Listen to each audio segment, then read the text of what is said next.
இவ்ளோ பெரிய சோதனையை கொடுக்கற? அளவுக்கு இல்லாத அன்ப அர்ஜுன் ஏன் மேல வச்சிருக்காரு. நான் என்ன செய்வேன் கடவுளே?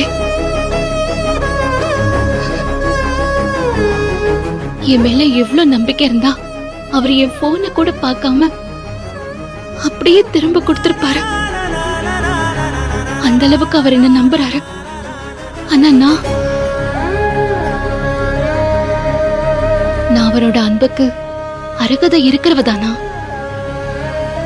அதுவும் இப்ப எனக்கு தெரியலையே. என் அக்காவுக்காக, அவ குழந்தையோட எதிர்காலத்துக்காக நான் அர்ஜுன் கிட்ட பல பொய்களை சொல்ல வேண்டியதா இருக்கு. இது சரியா தப்பான்னு ஒரே குழப்பமா இருக்கு. ரொம்ப குற்ற உணர்வாவும் இருக்கு.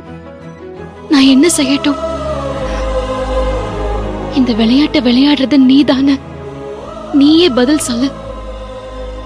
ஏன் மௌனமா இருக்க? நான் அவர்கிட்ட எந்த பொய்யும் சொல்லல, சொல்லவும் மாட்டேன். அவர் நம்புறாரு. அந்த நம்பிக்கைக்கு நான் பாத்திரமானவதானா?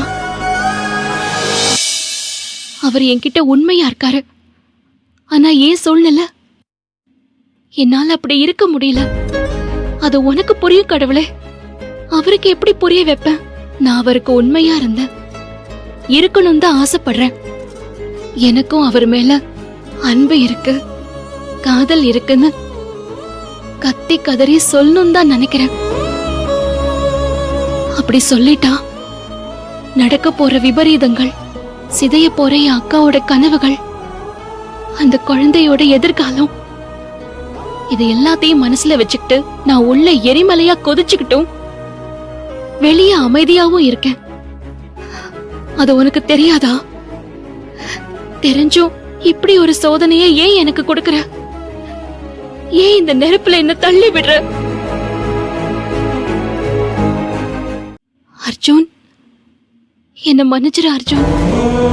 எனக்கு உன்கிட்ட எல்லா உண்மையும் சொல்லணும் தான் ஆசை, உன்கிட்ட உண்மையா இருக்கணும் தான் ஆசை. ஆனா எனக்கு என்ன விட என் அக்கா தேவிதான் முக்கியம். அவ வாழ்க்கை முக்கியம். அவ அபியோட சேர்றது முக்கியம். நான் அவளுக்கு செஞ்சு கொடுத்த சத்தியம் முக்கியம். இப்ப அது மட்டும்தான் எனக்கு முக்கியம்.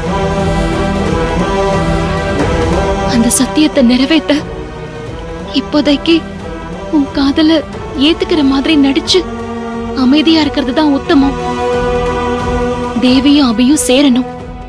அவங்க சேரட்டும். அதுக்கப்புறம் உன் கால்ல விழுந்து நான் மன்னிப்பு கேக்குறேன்.